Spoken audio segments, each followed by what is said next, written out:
ఇప్పుడు కేవలం 7,999 up to 10 kgs వరకు బరువు తగ్గి అధిక బరువు నుంచి వచ్చే ప్రధాన సమస్యలను దూరం చేసుకోండి.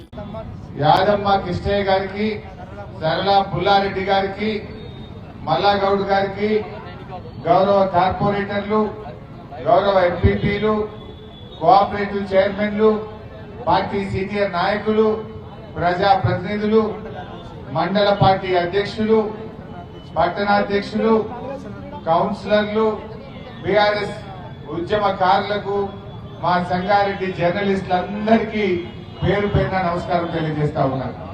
కొద్దిగా జర్నలిస్టులకు నేను కుర్చీలు అడ్జస్ట్ చేయండి పాపం.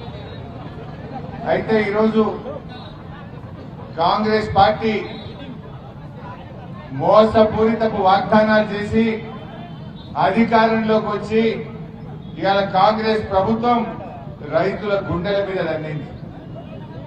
మొద్దు నిద్రపోతున్న ఈ మొండి ప్రభుత్వాన్ని కళ్ళు తెరవడానికే ఇవాళ రాష్ట్ర వ్యాప్తంగా రైతు దీక్షలు జరుగుతా ఉన్నాయి. రాష్ట్ర వ్యాప్తంగా లక్షల ఎకరాల్లో పంట ఎండిపోయినా ఈ ప్రభుత్వానికి కనీసం చీమ గుట్టినట్టు కూడా లేదు. 100 రోజుల కాంగ్రెస్ ప్రభుత్వంలో 200 మంది రైతులు ఇలా చనిపోయినటువంటి పరిస్థితి. ఈ ప్రభుత్వానికి కనీసం చనిపోయిన రైతులను పరామర్శించడానికి కూడా సమయం దొరుకుతలేదు. మానవత్వం కోల్పోయింది. రైతుల్లో ఆత్మస్థైర్యం నింపుతలేరు. ఎండిపోయిన పంట పొలాలను ముఖ్యమంత్రి గాని, మంత్రులు గాని ఒక్కరు కూడా చూసి నా పాపాన పోలేదు. వడగళ్ల వాన వల్ల నష్టం జరిగితే రాష్ట్ర ప్రభుత్వం నుంచి ఒక్కరు కూడా పోయి చూసినటువంటి పరిస్థితి లేదు.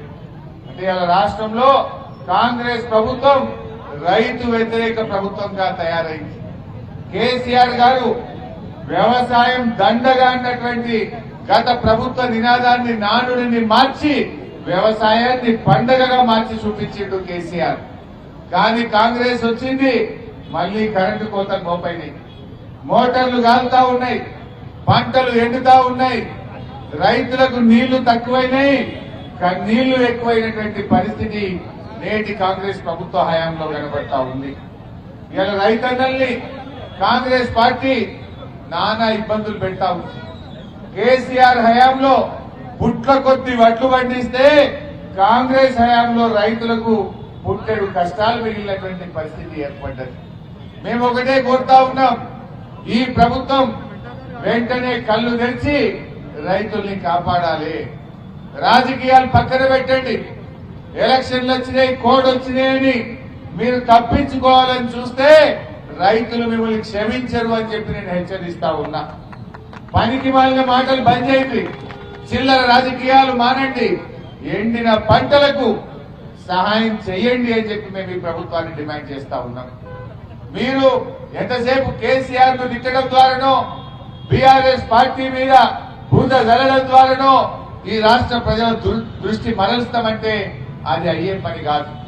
మేము ఒకటే అడుగుతున్నాం, మమ్మల్ని ఎందుకన్నా తిట్టండి, ఓకే, కానీ రైతుల్ని కాపాడండి, రైతుల దుఃఖాన్ని తీర్చండి, రైతుల్లో ఆత్మస్థైర్యాన్ని నింపండి, రైతులకు ఇచ్చిన మాట నిలబెట్టుకోండి. అరే మీరు ఒక్కటన్నా చేసిందా?